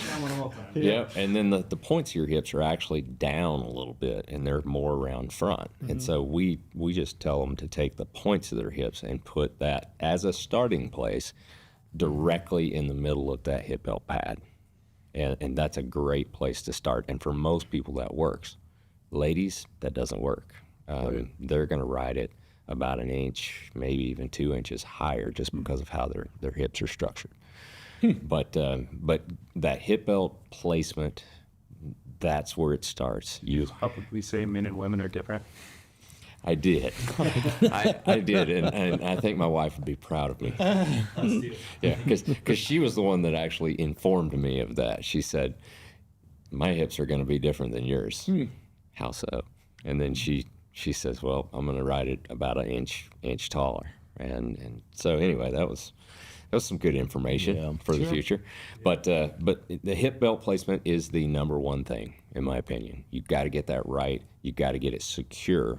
I see so many people that don't tighten their hip belt enough to start with, and they put a ton of weight on their shoulders. Now, the beautiful thing about our pack and how it's adjustable is the fact that you can, if you put that hip belt in the right spot, there's a marriage between your shoulder straps and your load lifters, and you can put as much as you want on your hips, because we've got the big muscles down there. But you can also put as much as you want on your shoulders because your hips are going to get tired, especially with heavy loads. So that marriage between those two things, you've got the option of running more on your shoulders. I mean, heck, if I'm walking uphill, I like to put more on my shoulders and less on my hips so I can stride out a little bit. Now, my stride is going to be a little different than Brady's, but I can still stride out. You should go to the airport with him. It's so annoying. No thanks. It's the most annoying thing ever. He's I'm just walking slow, I feel like. He's walking. He's covering so much distance so easily. You should join the walking races. It's ridiculous. You get one of those Olympic Have walkers. you seen that? Walkers, the ones where They fly. They Yeah, really they get fly. going with their I hips. still don't understand how that's not jogging. But Well, because there's one foot always Have you- has to be on the ground. Have you ever looked at the times? it's unbelievable. It's unbelievable. It's hard to fathom. That's why. How's it not jogging? I don't know. Is that what the rule It looks is? way. Yeah. It doesn't look. Yep. It looks weird. I'm still you training. You might have I to. missed a calling in life. Should have been a speed walker instead of a hunter. So Brady, when you're hunting, do you choose your hunting partners by the length of stride that they can take? And does that frustrate you? It does. I would rather get there fast and be able to take my pack off than go slow. I hate going slow. Going slow is more painful because I'm pulling that weight longer. So I like to stride out. That's why I need someone savage like Omar. You just can go. Since 2015. So lately it's become I like hunting with younger people because they can just go, or people that might have shorter legs, trail. Yeah, I walk slow. Sure walk slow. Short legs. Yeah, I did slow too. walker. Omar told me I was fast in New Mexico. I'm like, bro. Yeah. No. The, guess you're up. the benefit of it though is since I walk really fast and hike fast, I get to the top of the mountain quicker. If we play, whoever spots it gets to shoot it. A lot of time that benefits the guy who Yep. gets to the top first. He starts glassing first. Yeah, you and another guy I know are just like that. Yeah. And I think you've hunted with him before. You are doing adjustment though as you're hiking, like uphill. You'll change, kind of shift do. your load, so you Shift it loosen up your and hip down. belt up, put a little bit more weight on your Absolutely. shoulders. And when I go downhill, it's just the More- opposite. more on your So hips. More Yeah. on my hips because lower center of gravity. I know that's hard to believe with me, but I do have that as an advantage. I do think a lot of people forget to do that. Like they don't realize you can adjust as you're going. Yeah. It's not Yeah. just to set it once at the trailhead and leave it the whole entire time. You should be moving things around as you're going. Yeah, Yeah, how often? How often are you adjusting your pack? A lot. it's whatever your body tells you, right? Yeah. Like you Yeah. said, uphill, downhill, like, put more weight into it. I'm doing something different to it. Like, yeah, a lot. You're not just cutting it out. No. I get really lazy with that where I'll just Yeah. pick it out. Let it go. Just go. I don't want to deal with it. Just keep going. Mm-hmm. I'm getting older though. Maybe I should get a little smarter. That's probably not going to happen. Gotcha. What other kinds of questions that customers that come to you with as far as fitting of packs? We talked a little bit about size. You said you offer how many 4 sizes of packs currently? We You have do. a with the day bag, pack, a yeah. 3K, a 5K, and an 8K. Mm-hmm. Yeah, that makes it pretty straightforward. Mm-hmm. Your guys' little day bag's pretty slick. It's got like a load shelf with a top lid, right? It's great. And then like a sleeve on the front part of the load shelf. Yeah. Is that what most guys are buying for shed hunting? They like that little day pack. They love that. Yep. Yeah. For that aspect of it. But it's funny you say that because we leave that pannier on. We never take it off our pack. Mm-hmm. So especially early season, we'll pack in, take the big bag off, right? And we just run day pack. We'll go lid, meat shelf, because you can do everything you need is right there. You got your kill kit, your torch, or whatever you need for the day. And you're, super light, flexible. So yeah, it's a neat little system. Yeah. And with that pannier too, I started doing where I toss my game bags behind that. Great place to store them. Why put them in the internal part of my bag, taking up that space? And I just smash them against the frame, against the pannier. Yep. Because I only need them when I kill. Yeah. So why do I need to touch them every single day when I'm emptying my pack out? That's Really, It's a good idea. yep. Do all your packs come with a load shelf then? They don't. It's actually an added accessory. It used to come with it, but Gotcha. yeah, it's an added accessory. And does it go from frame to frame or frame to bag? Does that make sense? Frame to frame. Gotcha. So you can adjust the height of that load. Yep. Right? Yeah, I'm tracking. And then also you have the ability, you already said, but you can adjust the height of the load lifters depending on your torso. Yep. Gotcha. And it works for me because I have a 22-inch torso. Not to brag or anything, huh? Yeah, Long torso. I don't even Humble brag. It's probably not that long. Humble brag. Yeah. Yeah. That's a little soft. Yeah. Try to sneak it in when I can. Yeah. Everyone knows you're tall. And fast. Except for some of the guys on the internet every now and then, like, there's no way you're 6'5". You're more like 6'1". I'm like, bro, stand next to me. Come on. Yeah. Like, the internet's so funny sometimes. Like, why do we have an argument right now about how tall I am? You'd actually physically dunk on them and dunk on them on the internet. It's a weird thing to argue about. Guys on the internet, and I'm like, oh yeah, you always make animals look small. Someone's comments, I'm like, yeah, I'm 6'5". It kind of, it's the thing. And I'm not a giant weight dude, but I'm a tall dude. It's like, I hold up a mountain lion, it's going to look a little smaller probably than most people. And, Yeah. Yeah.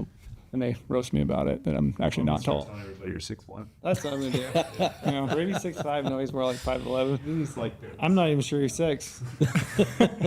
It's a stretch.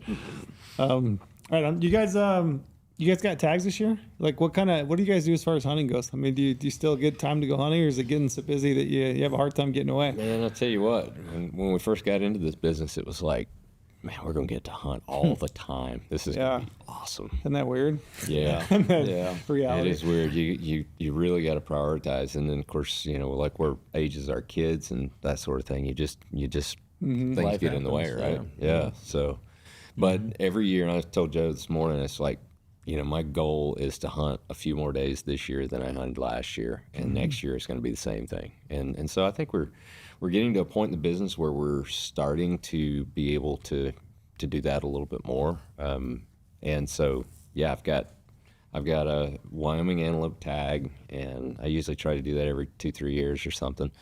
Doing the general stuff in Idaho, and then I've actually got a whitetail tag in Iowa, which I'm pretty excited Oh, about. nice. Yeah, so that's Played the point game. I think it was like 4 or something. So solid. yeah, You got a good tag, yeah. it's a good tag. Yeah, so we're excited about that, and I think I was telling you, Trail, that I stopped whitetail hunting for a long time. Yeah. Being from the South, I grew up doing it and eating whitetail all the time, and we always had deer in the freezer and whatnot, especially with a buck a day. Yeah. But I finally, last November, I went to Missouri and killed a whitetail there, and took it home and cooked up backstraps for my wife. And after that meal, she says, I don't care what you have to do, but you need to be whitetail hunting every year. Yes, Twist my ma'am. arm. Yeah, twist my arm. So No, don't make me. really enjoyed it. Huh. And so yeah, that's kind of what I'm doing. Yeah. So a few more. Yeah, days. whitetails are fun. Yeah, I got to get more into it. Yeah. It's so interesting. Do you have opportunities going hunting this You know, fall? this is an off year for me. Oh, really? Coming out of the expo, 2 days later, I had knee surgery. Oh, no. And I've had 3 since then. So, yeah, I've had 6 knee surgeries now. What'd you do? So when I was probably 24, I was playing softball, running to first base, and the guy, he really didn't know how to play the bag. So at the last minute, he stepped over the bag and turned to catch and just locked my leg extended, and it shattered it. It broke it in well over 100 places, tore all the ligaments. Holy shit. So yeah, that was. So I didn't play softball. That's why I don't play. Yeah, I wouldn't. That's my oldest Yeah. was 19. He's like, hey, you should get on a softball team with us. I was like, I No, don't don't know. do it. I kind of want to go hunting. I would Yeah. rather hunt. Yeah. Yeah, so I've dealt with it. I had surgery, I think that was in 96, had it again in 98, and then 2009, and then had 3 with this last round because it didn't go well. But now it's doing good, so I'm getting the strength back. I'm just delaying the inevitable of the knee replacement as long as I can. So yeah, Wow. so this was a year I was kind of like, well, I'm not going to waste all my points on something if I'm not 100%. Smart. You go whitetail hunting, sit in trees. Could do that. There you go. Could do it. I mean, I'll do over the counter, which is one of the great things up in Idaho. I won't elk hunt this year unless I'll do rifle, maybe in November. And then I'll do deer in October. But You can call Dennis to come pack one out for you. I'll do it too. I love it. he owes me one. I do. Yeah. So- You gotta have a couple of buddies that are pack buddies, right? Yeah. You do. That you can call. Those Yep. always come in handy. Absolutely. Yeah. That's awesome. Brady's been using the pack for what, a year? Last year? First year? Full year, yeah. Used it on the moose hunt. A little bit interchangeably when I could borrow Brian or Ryan's pack from them and steal them, and then was really jealous, and I was like, I have to get one of these, and then used it on the bear hunt recently, and been hiking around with it a ton, and like I said, it when you guys say it holds heavy weight comfortably, it does, and that's what I want because everyone knows again, and I get made fun of it. I carry a 14-pound rifle. I You carry have to have that strong wing on the side. I forgot. exactly. I carry the Eyes of God, the Swarovski 115 BTX setup everywhere, and I usually carry an ATX as well because I want to be able to digiscope. So I carry a lot of weight, and I want to be able to carry it comfortably every single day because it comes down to it. A weapon and optics are what help me kill. Backpack can help me pack it out, and I want to be comfortable every single day carrying heavy loads and throw a raft on when we go bear hunting and all that stuff. And it's like I was sold since the day I put it on when I was in Alaska.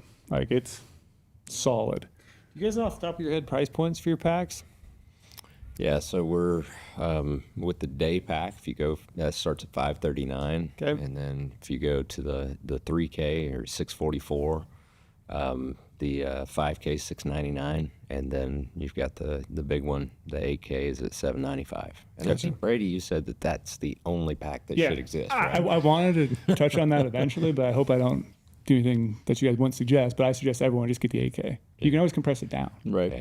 Like if you're going to buy one, why not just buy the biggest? Doesn't weigh that much more than anything else, and you have all that capacity to carry extra stuff. But then the problem is too, you carry extra stuff if you're not cautious about it. You'll throw everything in the kitchen sink. You put stuff in it. Yeah, You got to be cautious Box about of it, fruit right? roll-ups, add that. yeah. But that one's the best size because you never know if you're going to go on a late season hunt. What late season hunt? The only thing that really changes is layering systems. You actually add more clothing, so that's going to take up more room in your backpack, and you might need, I think their day pack is a cow elk killing machine. yeah. That's like a day hunt cow elk packing Machine. son of a buck. Yeah. There you go. Yep. It really is. And now we've got that cub attachment that you Yeah. can attach to that, and all of a sudden you've created a late season monster, for that cow elk hunt, that day hunt. Yeah, but I kind of wanted to talk about you guys' like bag design, like pockets, zippers, all that, the top lid, because some of the stuff in the past, you always get the floppy top lid, when you don't have enough gear in your bag. It's the worst. That's why trails didn't use a top lid most of the time. That's why I don't use it either. I just put it in Because the pack and put it in top lids always work well when your pack's fully extended up, snow collar and everything, and sits on there nice and pretty. But then you get to camp, you dump all that stuff, dump your sleeping bag, all that gear, and then you're going out day hunting from there. And then your top lid's not sitting correctly because it does nothing to attach onto, so it just flops down the back. But you guys solved that by having it attached to the load lifters up on top, and that was just such an amazing feature for me that my top lid's not going to flop around anymore. Yeah, and you run with the day pack empty and it doesn't move. Yeah, it just sits there where it needs to be. And I'm, anti-floppy tops too. We don't have floppy Absolutely. top. yeah, no floppy top. Because I do like a top lid. Like We even need a a lot of people say t-shirt. that I think Trail defines the top lid as a junk drawer of Junk backpack. drawer backpacking. Because you just throw everything in there. But I like throwing everything. I like having my gloves, my ammo, my shooting sticks, like earring protection, everything. It's like your junk drawer in your kitchen. You probably got a couple screwdrivers in there. You got some tape. Throw it all in. Yeah. Just like some nails, whatever else. The randomest shit. Yeah, random. I love zipping that thing off too and taking it in the tent because I've got everything I need That's for what I the do, night, too. for the morning. Yeah. Yeah. Yeah, so I just want to like walk us through like the design of that, the pockets for a spotter, like the hold the rifle on there. Like it's a cool design. How do you approach bag design as far as pockets? Because you probably get both. You probably get people that are like, I want a lot of organization, and then you got guys like, I just want a main bag, nothing else. I can figure out on my own. How do you guys approach it? Yeah, I think the biggest thing that we wanted enough pockets to stay organized, and enough pockets that were going to be truly useful for certain things, but not enough pockets or not too many pockets to where you're going to lose a bunch of stuff. Because we both had those. Right. It's just like, where is it? Right. And you're just digging. Right. So I think for us, we, like you said, I mean, not quite quote minimalist, but functional minimalist, if that's such a thing. Yeah. Where we just wanted, as Dennis said, dedicated pockets. We got a dedicated tripod, got a dedicated spotter, right? We did end up putting an internal pocket on this one because there was enough requests. I think that was probably the biggest thing is, as customers would say things about the bag, like, hey, we don't like the drawstring. We want a U-shaped zipper, right? Okay, mental check. Next round, we're going to do that. Roll top. We want the roll top design. So I think it was getting all that feedback, and we just kept it as we started redesigning this new bag offering, and then put those things into action. And then we tested it, right? We had, Lampers, and we had Brian gave us a ton of feedback. Baronio gave us a ton of feedback. We had others out there testing it, giving us feedback on, hey, do you like this style? Is the pocket big enough? Yeah, we really listen to the guys that get it done and that are out there, for days and days on end. Because unfortunately, Joe and I aren't able to do that, and we want to be able to do that at some point. But the guys, like yourselves that are out there all the time, that's who we need to listen to. And so we've been really open about that.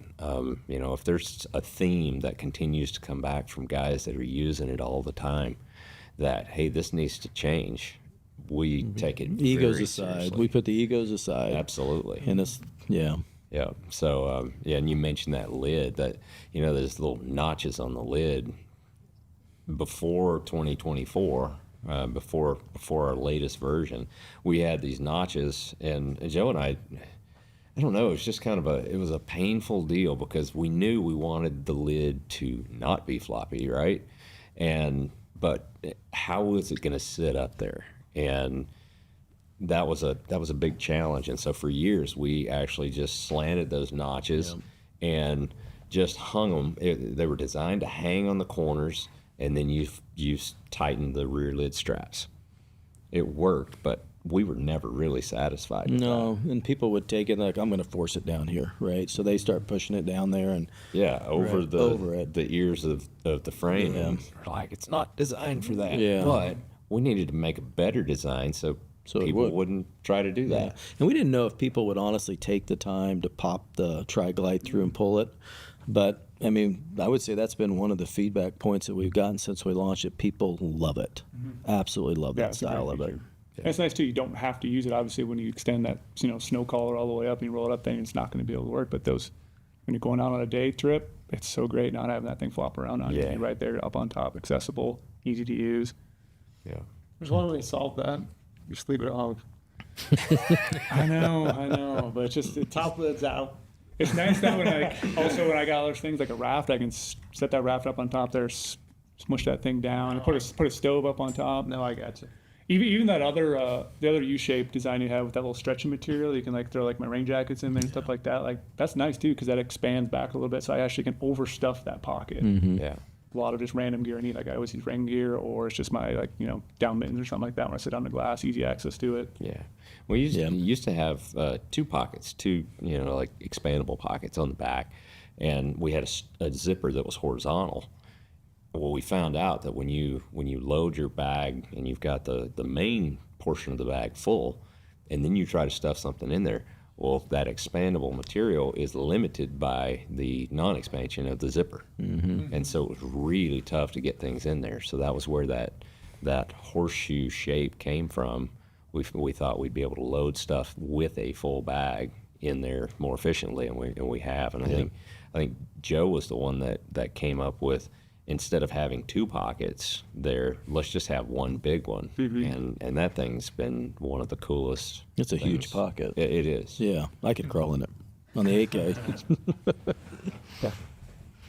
Well, right on. You have any other questions? No, I just wanted to maybe, again, we talked about the organization, how it just holds weight really comfortably. But the one thing also that really, I don't know what the word is for it, but really hit home for me about why I loved it is years past, in the spot I go bear hunting every year, I leapfrog all my gear coming out, kill a bear. We got 2 bears. We'll have to leapfrog. We could not do everything all at once because it's just so much weight and it just destroys your body. This year, both Omar and I, using your guys' packs, we did it one trip. I'm not sure how much weight it is. I hate when people throw weights around, but it was a stupid amount of weight. With Their gear and everything. Hide, everything, That's all a the lot of meat. weight. We had all the meat deboned, raft. Each of us had rifles. I don't think Omar had a spotter. I think we just carried one spotter. Yeah, we were able to do it in one trip. And that I added up in my head how much more miles I have to do if I'm leapfrogging. And then you just get more exhausted when you're doing the leapfrogging thing. You're just, we're coming out. We're both coming out with bears. But just doing it in one trip just saved so much time. That way I can get home quicker. Where otherwise we'd be staying out there later. Staying another day. Get home to baby girl. Yeah. Much quicker. So like that was huge to me, not having to leapfrog anymore. And I'm always like, I'm not gonna do something stupid and carry out too much weight and then hurt myself. But like it's comfortable the whole time. Like I can do it, and didn't feel horrible. Yeah, I definitely was looking forward to dropping my pack in the truck and being done. But like it was that much more efficient. Yeah. It's efficient design when you carry heavy weight. And if you think about as you get older and how many miles you're going to save yourself, how many miles could you actually add on to the end of your hunting career and that's a good point. continue doing the same thing Yeah. Do people ask you what is the load capacity? all the time? All the time. Yeah. Do you have a number? We don't know. More than they could carry. That's the answer. That's basically it. Yeah, we really don't know. I mean, I think Dave he's carried out a whole cow elk bone in, and then he's carried out 3/4 of a bull with cape and head in one load. Just crazy amount. That sounds awesome. So I mean, if you do the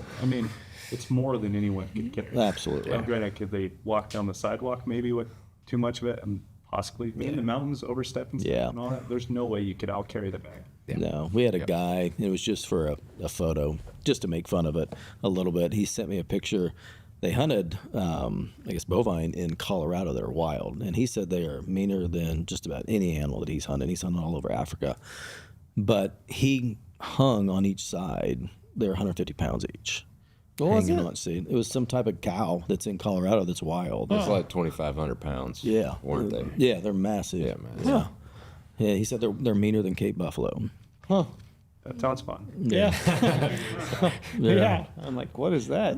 So, but yeah, he just snapped a picture of the whole and he got it off as quick as he could because that's a crazy amount of weight. But Because it held it, though. yeah, it Yeah, held so up. I guess that was 300 there. Yeah. So, That's crazy. beast. Right on. Any other questions? Brady, I always have to check with Brady if he's got questions. Yeah, you kind of Because otherwise I'll just you go ham at the beginning. I'll go ham, keep going. I have to do a check-in. Yeah, like you guys are. It's like having a work wife. She's It kind of is with us. We'll agree. You guys were talking about random things on the plane, flying down, like different foams and stuff like that. You guys constantly like running ideas back of what you can do next year, 5 years from now, like how to keep improving, and Yeah, just, we you have a even- big giant checklist of things you want to try out. Yeah. Yeah. Getting off the plane, we even agreed that we're behind. Yeah. Yeah. You guys It's- have plans to expand into any other categories? Or are we sticking backpacks? No, I mean, I think supporting categories, adjacent categories would make a lot of sense for us to go into. We have a lot of people come to us with, over and over requesting different products that we haven't gotten into yet that support it. So I can see us branching off and doing more and more of that as well. But I mean, the foundation is always going to be packs. That's where our heart's at. That's where our passion's at. That's what we're known for. We don't want to deviate from that. But hey, if we can take that same philosophy and improve something else, we don't ever want to be a Me Too product. That just doesn't excite us. So, but innovation, things like that, I could see, yeah. I know that we kind of chased you guys for a few years. Seems like since I bought the pack at the expo, and I was just loading it up with like 50-pound bag of sand and then hitting the treadmill and stuff. And then for a few years, I'd talk to Campos and be like, hey, we need to keep reaching out, keep that relationship going. So Let's that keep- was you stoking that Yeah, fire. yeah, I kept telling I thought you just ghosted us. No, I'm in the background. I'm like you at a party, right? I'm always kind of off in the yeah. corner doing my own thing. I get it. Whispering, but yeah, let's keep chasing that relationship because I think they're going to do really well, and they've done great in the shop. So I was just going to say, if you're in the Vegas area, stop by the shop. If you're in Boise area, Caldwell, yep. yeah. Whether you guys and other vendors at all can people check out your packs? Very limited right now. Very limited. Very limited. Yeah. That's kind of the point I was trying to make. I was really appreciative that you were willing to give us a chance, as a retailer and set it up and get people going. And You were the first one. Yeah, Yeah. I guess first fin. Yep. Yeah, and the response has been awesome. So, yeah, stop in, check out a pack, and Yeah, I'm just genuinely really appreciative of you guys making the time to come down today. But we enjoyed it. Yeah. Yeah, thanks so Right much. on. for Hopefully it having us. wasn't too painful. No, great. Yeah, right on. Thanks for coming. Yeah, thank you. Thank you.